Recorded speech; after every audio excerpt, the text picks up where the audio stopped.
I'm 78 years old, and I suppose I should start by saying I've lived longer than I thought I would, though not necessarily better. I sit here some mornings, the wind in the trees outside my window, and I realize the quiet is heavier than it used to be. Heavier because the people I thought I'd always have around, they're gone, or they barely remember me, and I can't fix it anymore. When I was young, well, not young exactly, but maybe in my 30s, I thought I had plenty of time. I thought love, friendships, chances, they would always circle back if I missed them. I worked, always worked.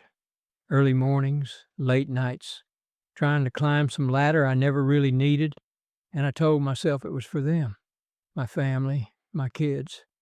But it was never really for them. It was for me, or maybe for the idea of me, the person I wanted the world to see. I remember one Saturday, my daughter, she was 8, maybe 9, asked me to come watch her recital. I had a meeting, some meeting that seemed urgent, something about numbers and projections, and I told her I couldn't go. She looked at me with those wide eyes, the ones that used to see me as everything, and I left. I told myself I'd make it up to her later. I never did. Later became the kind of word that stretches into decades. I spent years thinking the small choices didn't matter, that skipping a dinner here or missing a play there wouldn't leave marks. But the marks were there. They were quiet, almost invisible at first. Like the frost that gathers on a window overnight, you don't notice it until it's thick and stubborn. I didn't notice the frost on my life until I was older. I met people I thought were friends. Some are gone, some stayed, but the closeness faded because I was never really present. I thought being there in body was enough. I was too tired, or too busy, or too distracted by the little urgencies that now seem so meaningless.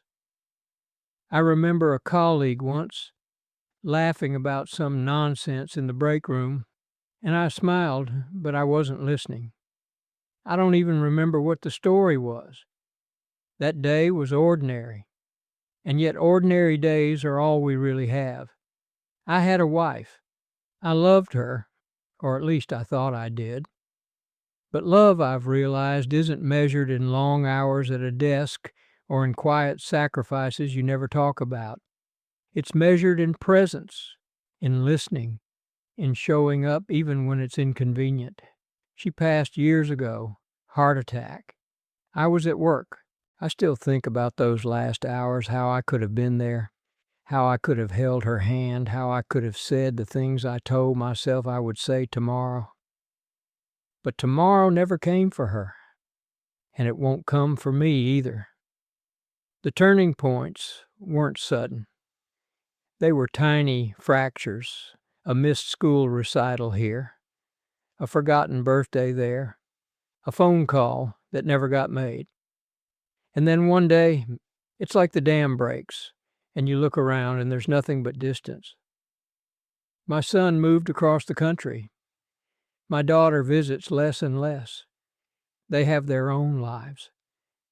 And I have the sound of my own voice in this empty house. I try to remember the good times. I do. But even the memories are tinged with regret. The vacations we didn't take because work was too important. The friends we didn't call because we were busy. The letters we didn't write because we thought we'd have time. Time, the cruelest thief of all. I used to think life was about success, about proving something. I spent years chasing promotions, titles, respect. People told me I'd look back and not remember the awards, the raises, the titles. I didn't believe them. I do now. I remember faces, voices, laughter, but even some of those have grown faint because I wasn't there enough to hold on to them. There were moments of clarity. My wife's passing was one. My friend's sudden death last year, Another. I felt a shock that reverberated through me, and I finally understood that all the little deferrals, the laters, they weren't just harmless postponements. They were losses, permanent ones. I could not call back time. I could not make up the missed hugs, the skipped dinners, the quiet conversations left unsaid.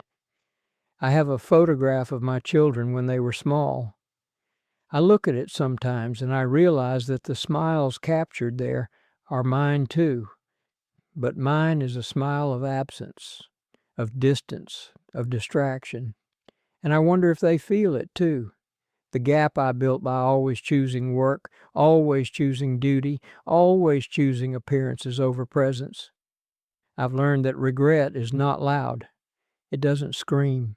It whispers, and it lingers in the empty spaces you leave behind. I can't tell you that I didn't love them or that I didn't care. I did. But caring is not enough. You have to be there. And I wasn't. Not enough. Not in the ways that mattered. If I could speak to anyone listening, I would just say this. Notice the little moments. Don't defer the hand to hold, the question to ask, the story to hear. The days feel endless when you're in them, but they're not. The people you love will grow, will change, and someday they will be gone. And then you'll realize that your apologies, your intentions, your plans, they are weightless. They cannot touch what was lost. I suppose that's the thing I've been trying to say all my life in a few short sentences. I never could. The cost of absence is slow, imperceptible until it becomes absolute. And you don't notice it until you sit alone, 78 years old, and the quiet presses in, reminding you that the world has gone on without you in ways that cannot be undone. There's still time for some things. I still call my children sometimes. They still answer. But they are not the little ones who ran to me with questions, who asked me to watch them, who needed me in ways that were urgent and alive. They are adults now, with lives I wasn't part of, and I realize I am mostly a shadow in those lives, someone who once existed at the edges. I am grateful for what remains. I am grateful for mornings where the sun catches the dust in the air, and I can hear a bird calling somewhere outside. I am grateful for the phone calls I still get and the letters I can still write. But I am also painfully aware of what cannot be fixed. The years that passed while I thought I was building something worthwhile, they are gone. My wife is gone. My friends are gone. Even some of my children's childhoods are gone. And nothing I do now can bring them back. If this meant something to you, I hope you take it quietly.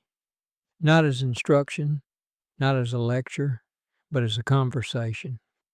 Life is strange. Life is patient and cruel in equal measure. It allows you to waste your presence until you wake up one morning and realize that what you thought was permanent was only temporary, and what you postponed for later, well, later never came. I'm not angry, not really, just aware that time never forgives, that it doesn't bend or pause for regret. It just moves relentlessly, carrying you with it, until one day you are the one who is too late to say the words, too late to take the hands, too late to be there in the ways that mattered. So I sit and remember. I sit and write. I sit and talk softly, hoping someone listens, hoping someone hears what I could not say when it might have made a difference. And I wait for what comes next, quietly, without expectation. I wait knowing that the moments I've missed cannot be recovered.